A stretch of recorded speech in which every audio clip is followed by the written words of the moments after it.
রাজনৈতিক অস্থিরতায় ২০২৩ সাল থেকে ২০২৫ সালের মধ্যে ৩ জন প্রধানমন্ত্রীকে থাইল্যান্ডের হাল ধরতে হয়েছে। সবশেষ ৫ সেপ্টেম্বর প্রধানমন্ত্রীর দায়িত্ব পাওয়ার পর দীর্ঘ সময় অন্তর্বর্তীকালীন প্রধান হয়ে থাকার ঝুঁকি নেননি ভুমজাই থাই পার্টির নেতা আনুতিন চানভিরাকুল। তার দেয়া ঘোষণা অনুযায়ী ৫০০ সংসদীয় আসনে রোববার হল আগাম নির্বাচন। একই সঙ্গে ২০১৭ সালে সামরিক শাসনের সময় প্রণীত সংবিধান পরিবর্তন করা হবে কিনা এর উপরও হয়েছে গণভোট। নির্বাচনের ফলাফলের সবশেষ তথ্য বলছে প্রায় ২০০ আসনে জয় নিশ্চিত করেছে আনুতিন চানভিরাকুলের দল ভুমজাই থাই পার্টি। শতাধিক আসনে জয় পেয়ে দ্বিতীয় অবস্থানে তরুণ নেতা নাতাফং গ্রোয়িং পানিমতের দল থাই পিপলস পার্টি। আর ১০০-এর নিচে আসন পেয়ে তৃতীয় অবস্থানে ২০২৩ সালের নির্বাচনে ক্ষমতাসীন দল ফিউ থাই।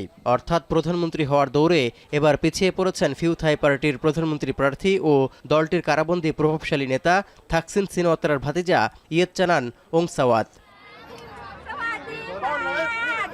এই অবস্থায় অন্তর্বর্তীকালীন প্রধানমন্ত্রী থেকে নির্বাচিত প্রধানমন্ত্রী হওয়ার পথ অনেকটাই মসৃণ করলেন আনুতিন চানভিরাকুল। এর জন্য ২৫১ আইন প্রণেতার সমর্থন নিশ্চিতের জন্য নিজ দল ছাড়া আরও ৫০ জনের বেশি সংসদ সদস্যের সমর্থন প্রয়োজন হবে। তাই ভুমজাই থাই পার্টি এখন কোন দলের সঙ্গে জোট করে তাই দেখার বিষয়। কারণ ২০২৩ সালের নির্বাচনের পর নানা বিতর্কের কারণে ফিউ থাই পার্টির সঙ্গে জোট ভেঙে দিয়েছে আনুতিনের দল।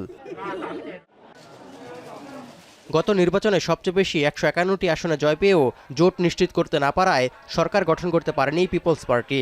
এবার অনেক কম আসন পাওয়ায় দলটির সরকার গঠনের সম্ভাবনাও কম। এমনকি নানা বিতর্কে জনপ্রিয়তা হারানোয় ফিউ থাই পার্টিরও সরকার গঠনের সম্ভাবনা ক্ষীণ বলেই মনে করছেন বিশ্লেষকরা। এছাড়া রাজতন্ত্র ও সেনাবাহিনীর সমর্থন পেয়েও এগিয়ে আছেন আনুতিন।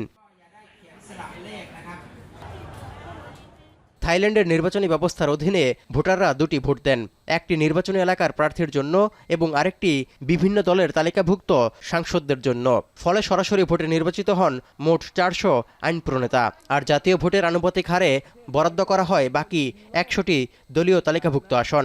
আনুষ্ঠানিক ফলাফল ঘোষণার ১৫ দিনের মধ্যে সংসদকে স্পিকার নির্বাচনের জন্য অধিবেশন ডাকতে হয়। তারপর প্রধানমন্ত্রী নির্বাচিত করবেন ৫০০ আইন প্রণেতা। তৌহিদুর রহমান, এখন বিশ্ব।